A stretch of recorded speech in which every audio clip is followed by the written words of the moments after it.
Good morning, everyone. Welcome. Good to see you to our Casa Spanish live sessions on vocabulary. If you don't know me and it's your first time, my name is Carlos and I'm your Spanish as a foreign language teacher here in Casa Spanish. Now, buenos dias. Good morning, everyone. Hello. So we have done animals before, but I was thinking we all know how to say vaca, cow, caballo, horse. So, in order to practice comprehension and to pump up our vocabulary of animals a bit more, I decided to do this new list of a bit trickier animals. And it's about the vocabulary, yes, of course. I mean, but also we're going to be practicing comprehension. For that, I gave you a list that I am going to provide to you right now on the chat. There you have it. Use it for the list of the vocabulary that we're going to use today. Good. So we have, good morning, Liz. Buenos dias. ¿Qué tal? Thank you for joining us. Excellent. So yes, use your list, and when we go throughout the crossword, you can go and find the animal that we are talking about. If you know the animal, please type it down on the chat.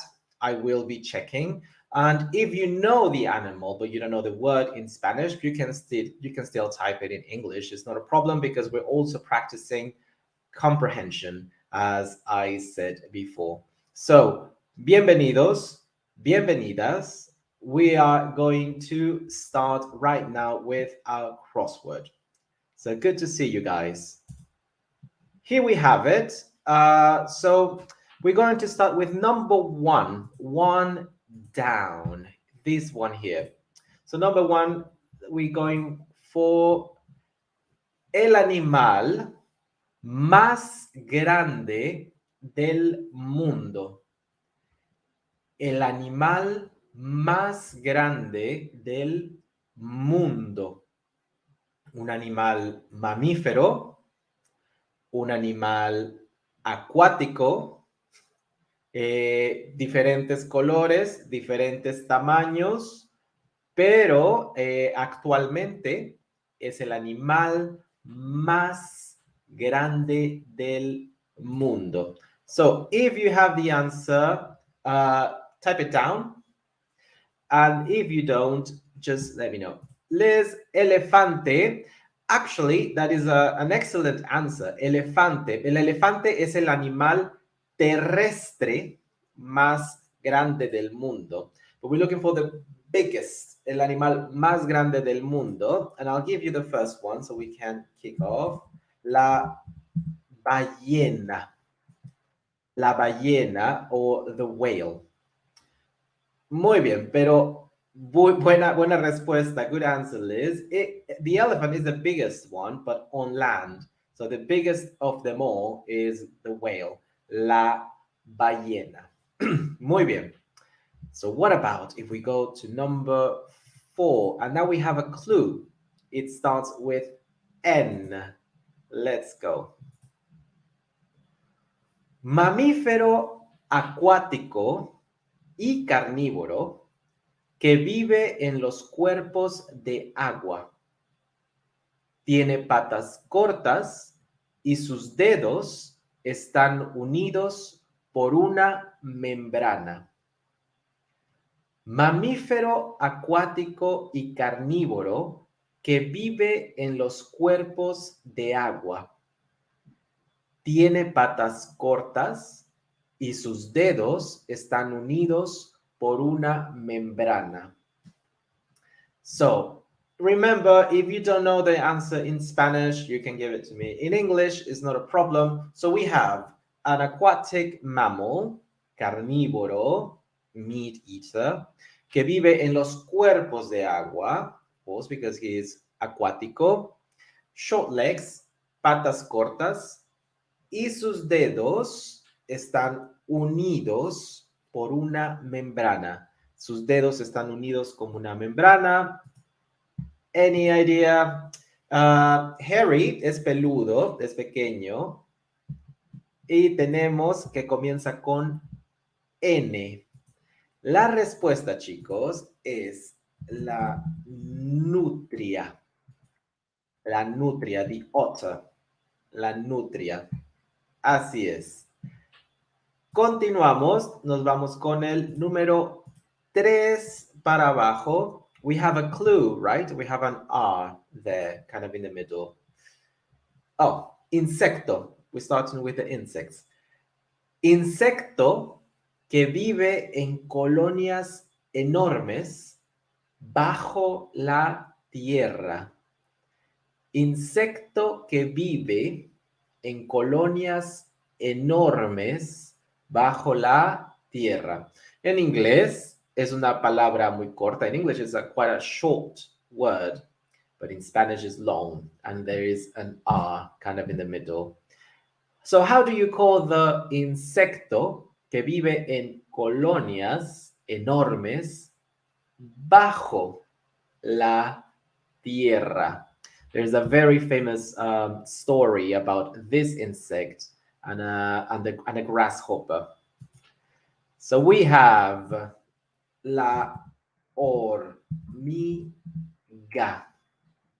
ant, la hormiga. Very important. Remember that H is silent. La hormiga, ant. Important word to know because they exist everywhere in the world. So there you have it. Let's move on to number 12. Oh, and we have our longest word of the day. Let's go. Pájaro, so this is a bird. Pájaro de pico muy fuerte que se alimenta de gusanos e insectos escondidos en la madera de los árboles. Pájaro de pico muy fuerte que se alimenta de gusanos e insectos escondidos en la madera de los árboles. So that word escondidos, hidden. So with that in mind, you should be able to understand. Pájaro de pico, beak, muy fuerte, que se alimenta de gusanos e insectos escondidos en la madera de los árboles. What do we have? Very, very long word for a very beautiful bird that we call pájaro carpintero. El pájaro carpintero, a woodpecker. So I love this word because it means carpenter bird. That's what it literally means, pájaro carpintero. In English, woodpecker, of course. And also because we have that word madera that comes up all the time, which is a material, wood. Remember that you can use it for objects like una mesa de madera, a wooden table, etc., etc. Muy bien, excelente, Liz. It was a woodpecker. Excelente. So remember, it doesn't matter if you give the answer in English because we are also practicing comprehension. Okay? So, muy bien. Continuamos. Vamos con el número 12. 12 para abajo. Aquí lo tenemos. It starts with P, okay? P. Another insect. Insecto que salta muy alto y se alimenta de la sangre de otros animales. Insecto que salta muy alto y se alimenta de la sangre de otros animales. Now, key words that we need here: saltar, to jump; sangre, blood. Insecto que salta muy alto y se alimenta de la sangre de otros animales. We also use this word for a second-hand market, un mercado de... How do we call this? Any idea? Let's go. This is a pulga. Una pulga. A flea. Pulga. Correcto. Muy bien, Liz. Excelente. Es una pulga. And of course, it's a feminine word. La pulga, las pulgas. Excelente. Continuamos. Vamos con el número 5. Número 5 para abajo. So we have 2 clues here. We have an A and an A at the very end. So that should help us out. Insecto productor de miel que vive en panales. Insecto productor de miel que vive en panales. So the keyword here, of course, it would be miel. ¿Cómo llamamos al insecto que produce la miel? Very good. Excellent, Liz. We call it la abeja. La abeja. Excelente. Abeja, productora de miel. Good morning, Lynn. Good to see you. La abeja. Excelente. Muy bien, chicas.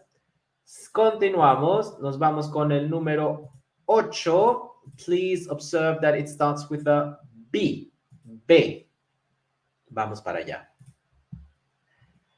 Ave de gran tamaño que come animales muertos. Ave de gran tamaño que come animales muertos.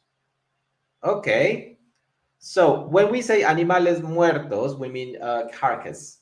Of course, like animales which weren't killed by them. Ave de gran tamaño que come animales muertos. How do we call this big bird that feeds on carcasses? Or let's go. Buitre. Es un buitre. That's correct. Buitre, el buitre. Remember those words ending in e. Sometimes it's a bit weird. Jean. Good morning, Jean. Buenos dias. Excelente. And I love the fact that you're giving us the article as well. El buitre. Excelente. Muy bien, Jean. Well done. Continuamos. Nos vamos con el número 10. 10 para abajo. We have an O. So let's go. Cánido, salvaje, que vive en manadas y aúlla para comunicarse. So that would be comunicarse. Comunicarse. Here we have it. Good. Cánido salvaje que vive en manadas y aúlla para comunicarse. Cánido, so we're talking about a dog, a canine.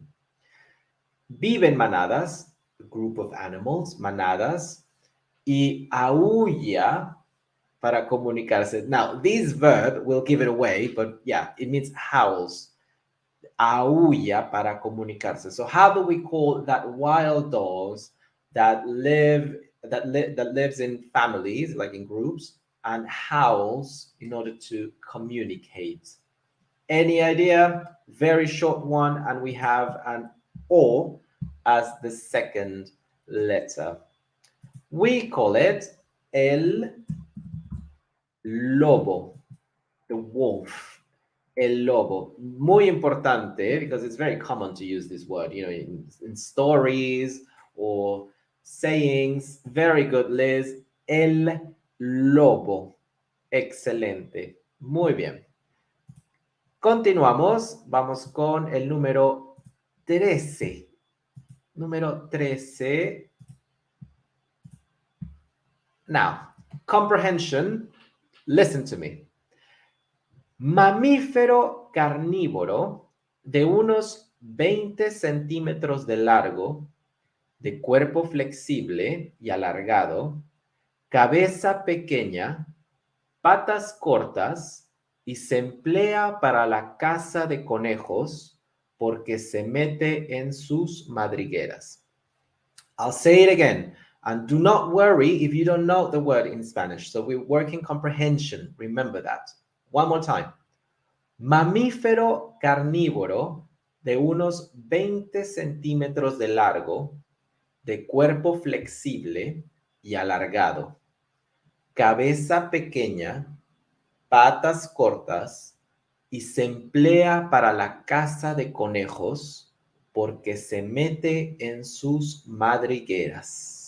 Now, what is this?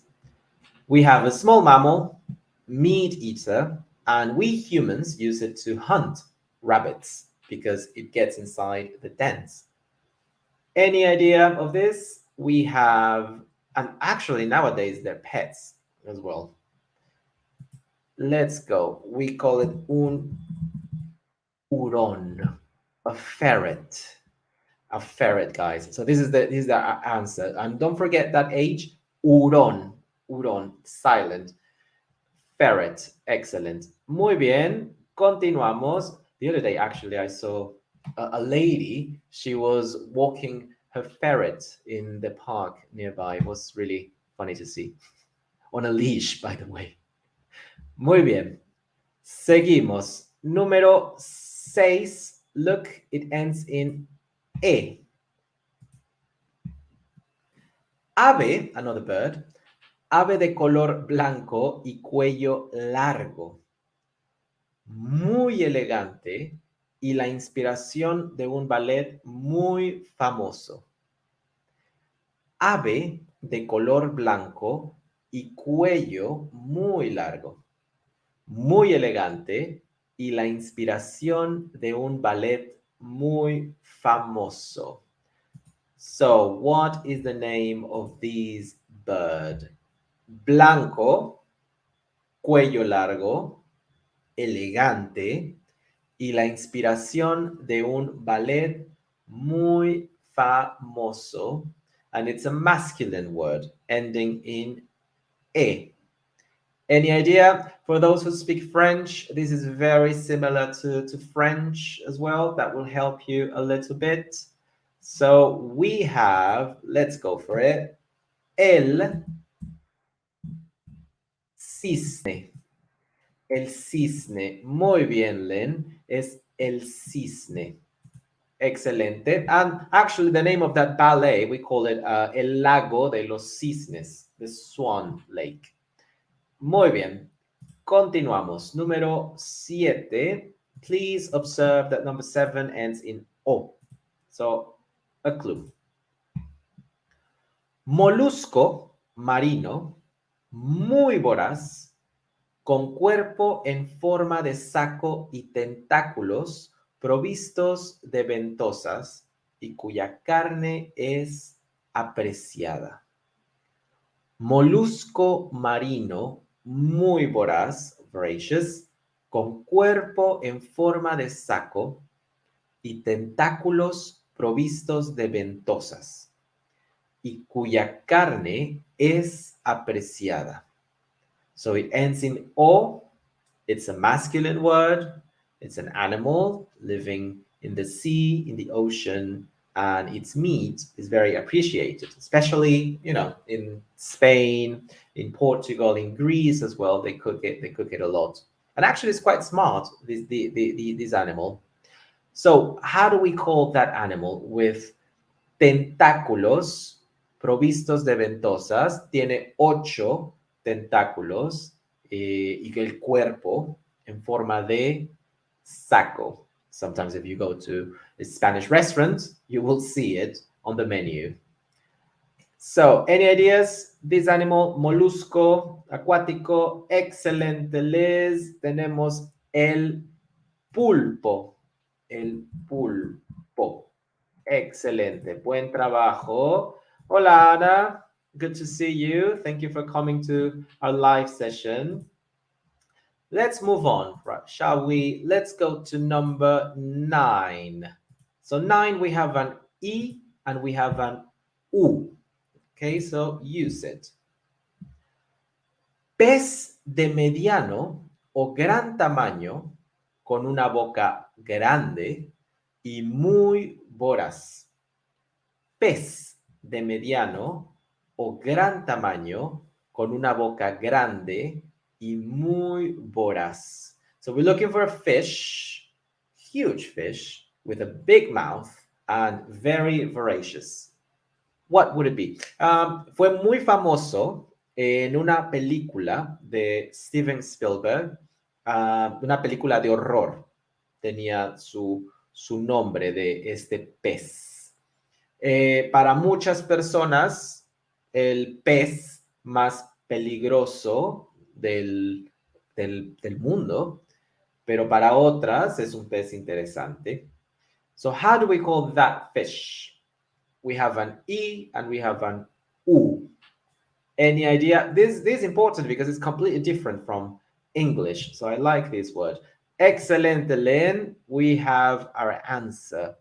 Es el tiburón. El tiburón, a shark. Muy bien. Excelente. Seguimos. Vamos con el número 2, ending in O. Liz. Muy bien, Liz. El tiburón. Thank you for giving us the article. That's always important. Número 2 para abajo. And don't forget it ends in O.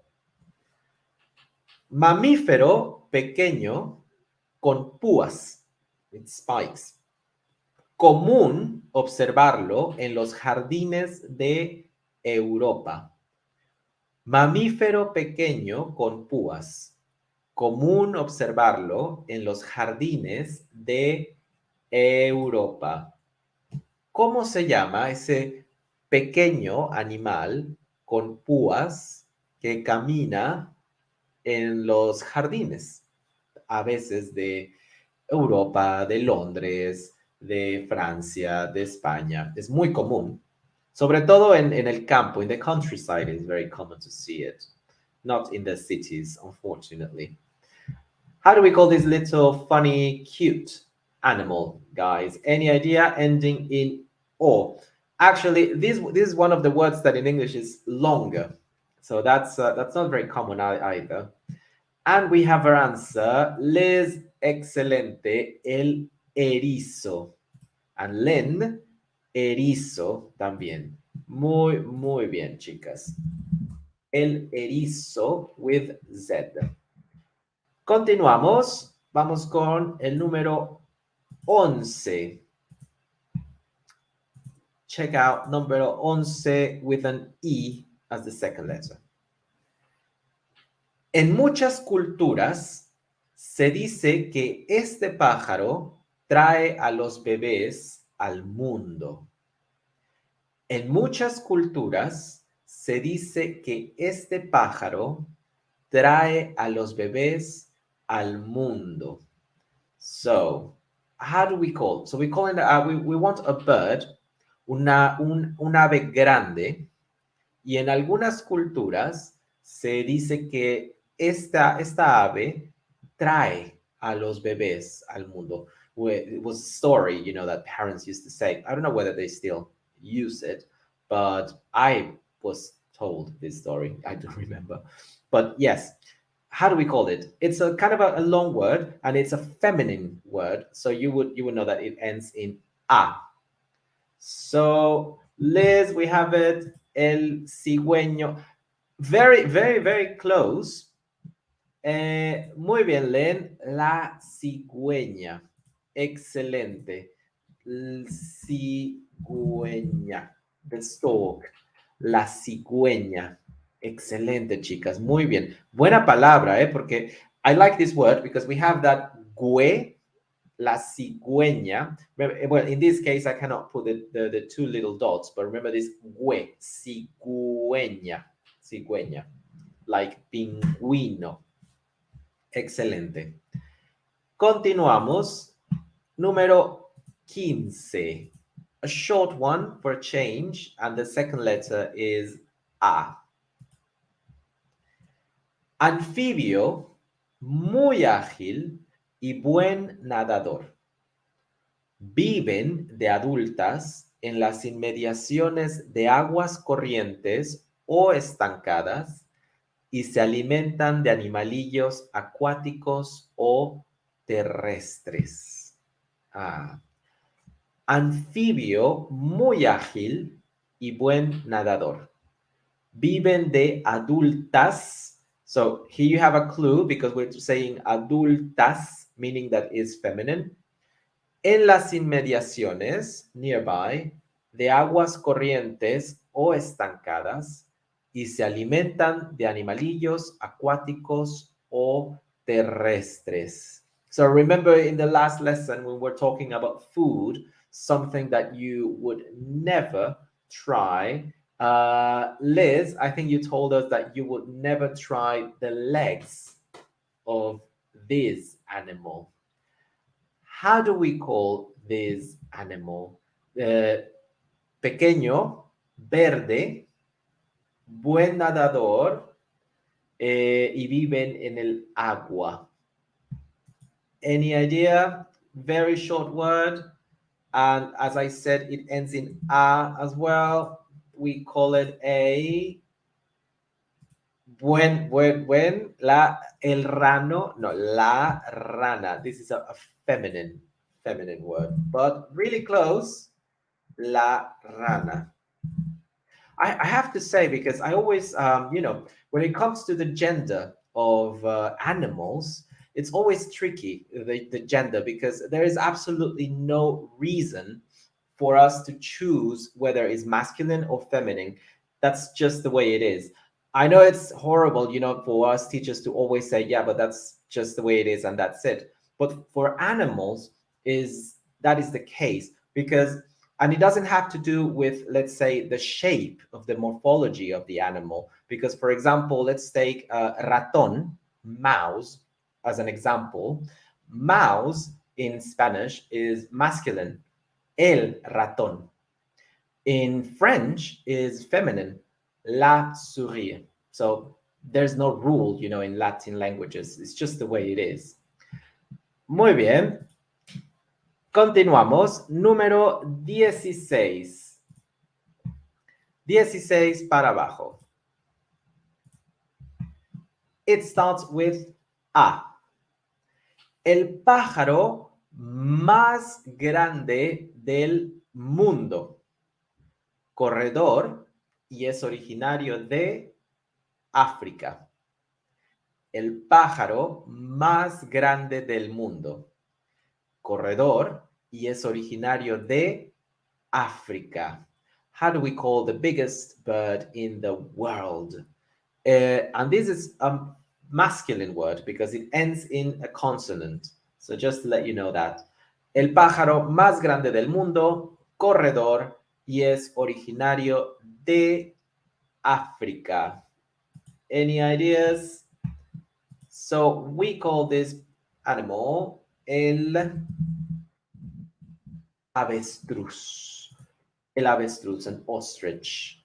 Muy bien.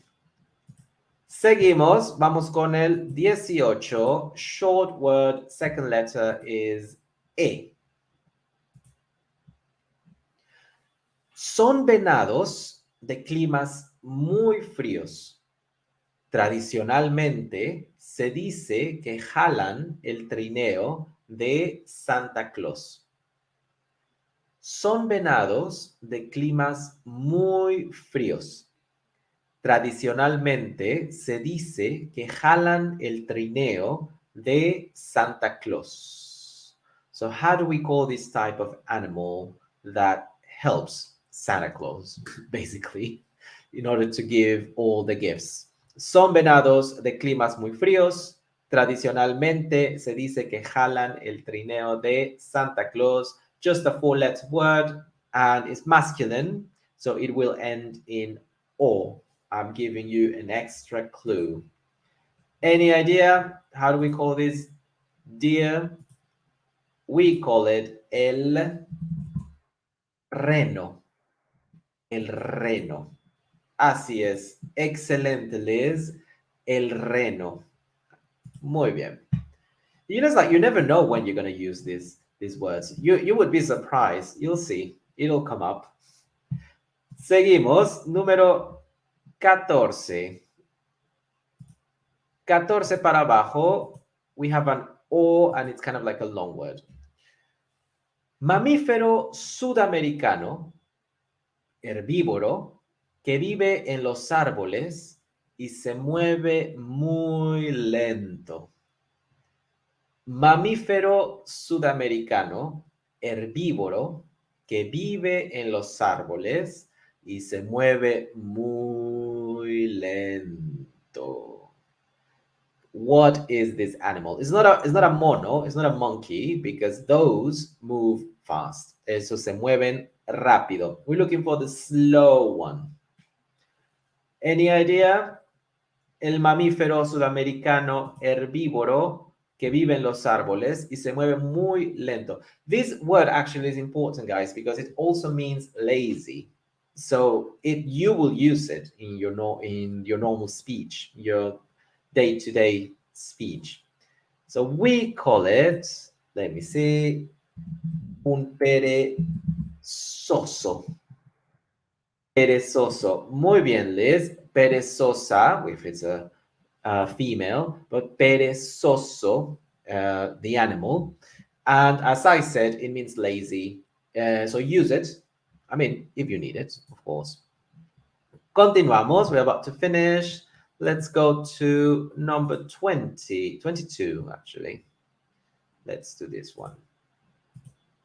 22, we have an U towards the end. Animal acuático venenoso que no tiene columna vertebral.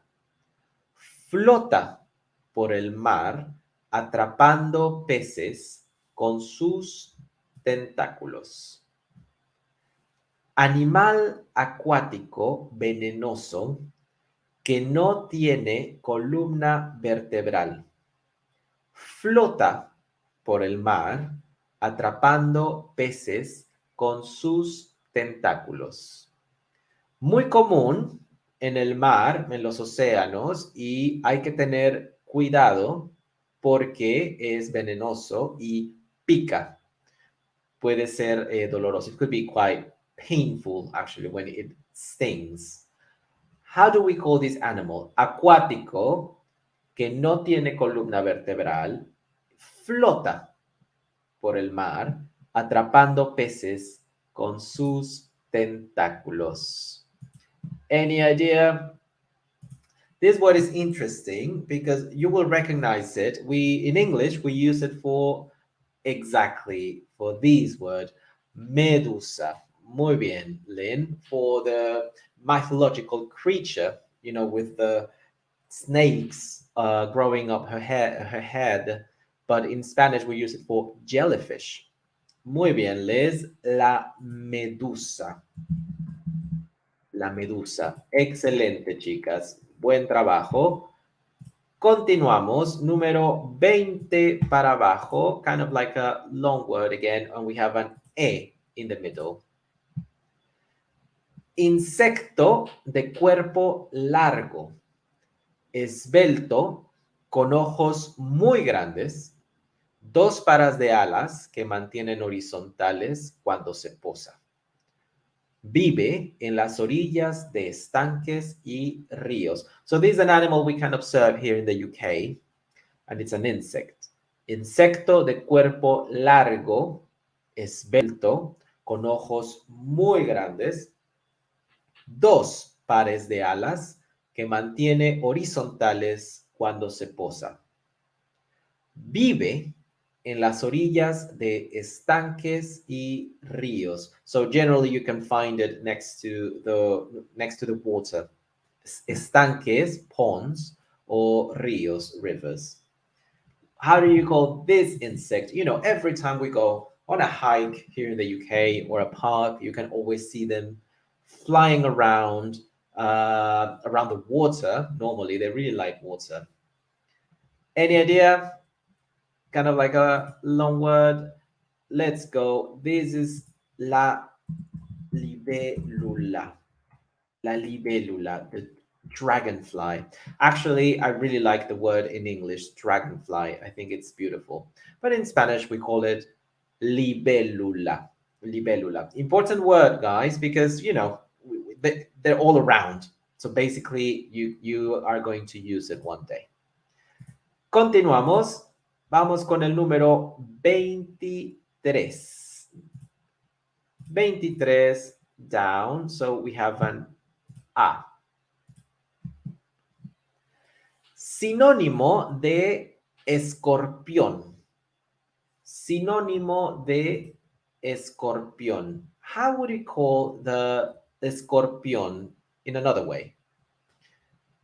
This word, I really like it as well because it's an Arabic origin word. You know, guys, that I love those ones. And we call it un alacrán. Alacrán is the same as an scorpion. Escorpión. O el alacrán, both masculine. Moving on, let's go to number 25. We have an A. Ave no voladora de gran tamaño, consumida en enormes cantidades en Navidad. Okay, you guys know this one. Ave no voladora de gran tamaño, consumida en enormes cantidades en Navidad. Consumida para Navidad, también para el Día de Acción de Gracias en Estados Unidos, definitivamente. And of course, Len, our answer is el pavo. Aquí, el pavo. Muy bien, Les, excelente, el pavo. Continuamos, no hay problema. Número 21 para abajo. 4 letters, and the last one is O. Anfibio, anuro, de cuerpo rechoncho y robusto. Ojos saltones, extremidades cortas y piel de aspecto verrugoso. Más grande que una rana. ¿Qué tenemos?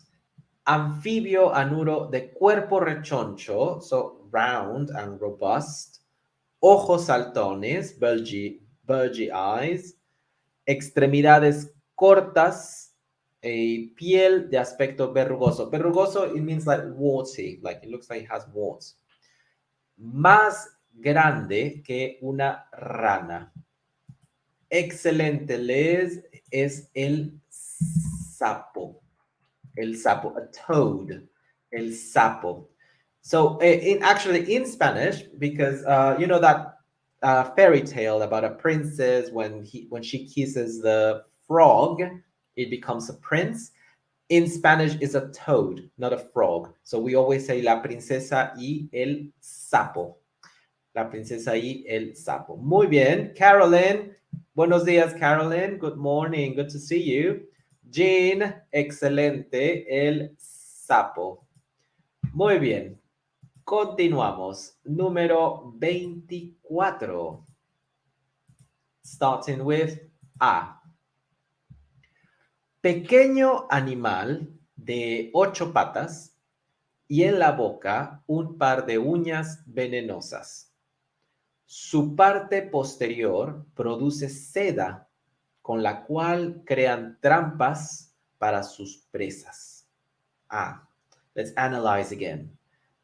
Pequeño animal de 8 patas y en la boca un par de uñas venenosas. Su parte posterior produce seda con la cual crean trampas para sus presas. So, what is this animal? Small animal, very small. 8 patas, 8 legs like the octopus. Y en la boca, un par de uñas venenosas, so it's poisonous. Su parte posterior produce seda. Seda, remember that word? Silk. Con la cual crean trampas, traps, para sus presas. Excelente, Liz. Tenemos nuestra respuesta, la araña. La araña. Muy bien. Muy común. Very common to see it. Moving on, let's go to 17. Here we have it. Insecto devorador de madera que puede ser peligroso para ciertas construcciones. Insecto devorador de madera que puede ser peligroso para ciertas construcciones. So important to know, if sometimes you have these little insects devouring the wood in your house, so you can call the exterminator and you will say, I have a problem with insecto devorador de madera que puede ser peligroso para ciertas construcciones. And we call it la termita. Termita. This is the answer. La termita. Good. Moving on, let's go to number 19. Please observe that you have an A at the end. Crustáceo semejante al langostino, pero algo menor. Habita en el Mediterráneo y es comestible. So every time you go to Spanish restaurants, you will see it on the menu. Crustáceo semejante al langostino, pero algo menor. Habita en el Mediterráneo y es comestible. What do we have? It's amazing to eat it, when it's summer, anytime actually. Good, muy bien, es la gamba. Muchas gracias, Len. La gamba. Excelente, chicas. Continuamos. Vamos con el número 19. 19, tenemos otro crustáceo. Where is it? 19. Oh, no, that's the one we just did. Sorry. 27. Araña peluda de gran tamaño. Araña peluda de gran tamaño. How do we call that big, hairy spider? Araña peluda de gran tamaño. ¿Alguna idea? We have them in Mexico. I remember I used to see them in the garden sometimes. I don't think we have them here, fortunately, because they're a bit scary. But yeah, araña peluda de gran tamaño. Excelente, Len. Muchas gracias. La tarántula. Tarántula. Excelente. Continuamos. Hagamos el número 26. 26 para abajo. Please observe that we have an L, so use it. Pez que remonta los ríos para desovar y cuya carne rojiza y sabrosa es muy apreciada. Pez que remonta, goes upstream, los ríos para desovar, to lay their eggs, y cuya carne rojiza y sabrosa es muy apreciada.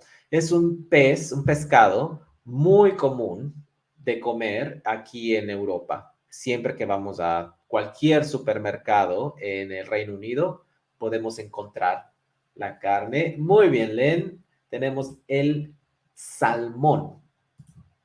Interesante, chicas. Recuerden, salmón. In Spanish, you have to say that L. Salmón. I know in English it's silent, salmon, but here is salmón. And also with the stress in the second syllable, salmón. Excelente. Seguimos. Número 29. We're about to finish. Ending in O. Ave rapaz de hábitos nocturnos. Símbolo de inteligencia en muchas culturas. Ave rapaz de hábitos nocturnos. símbolo de inteligencia en muchas culturas. I like this word as well because it's a short word, such as in English, but completely different, isn't it? Y tenemos ave rapaz de hábitos nocturnos, símbolo de inteligencia en muchas culturas. And that is our answer. Excelente. El búho. The owl. El búho. Muy bien, Carolyn. Búho. Y Liz, el búho. Muy bien. That's a funny word, isn't it, to say búho, búho. And of course, that H, silent, always silent. Continuamos. 28. We have another bird, starting with A, beginning with A. Ave cazadora de gran tamaño, símbolo de los Estados Unidos. Ave cazadora de gran tamaño, símbolo de los Estados Unidos. So how do we call that bird of prey? Símbolo de los Estados Unidos. Any idea? A bit similar to English, it's the same root, but the structure of the word is different. So we call it el águila. Here we go. Águila. Aquí lo tenemos, el águila. Muy bien. Excelente, Len. Águila. Ahora, no hagamos el número 30. Por favor, 30 horizontal. Especie de reptil muy común en España, de unos 20 centímetros de largo, muy ligero y espantadizo. Come insectos y vive entre los escombros y en los huecos de las paredes. So, comprehension. Especie de reptil. That's a keyword. Reptil. Muy común en España. De unos 20 centímetros de largo. Muy ligero. Very light.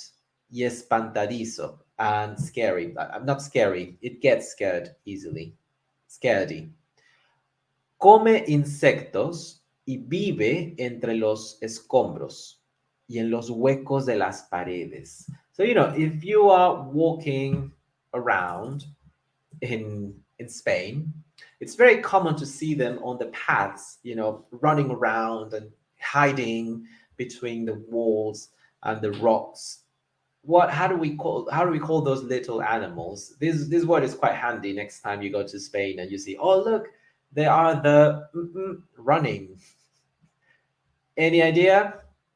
We call these animals lagartija.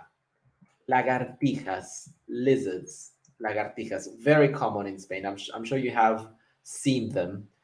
Muy bien, excelente, Liz. La lagartija. La lagartija.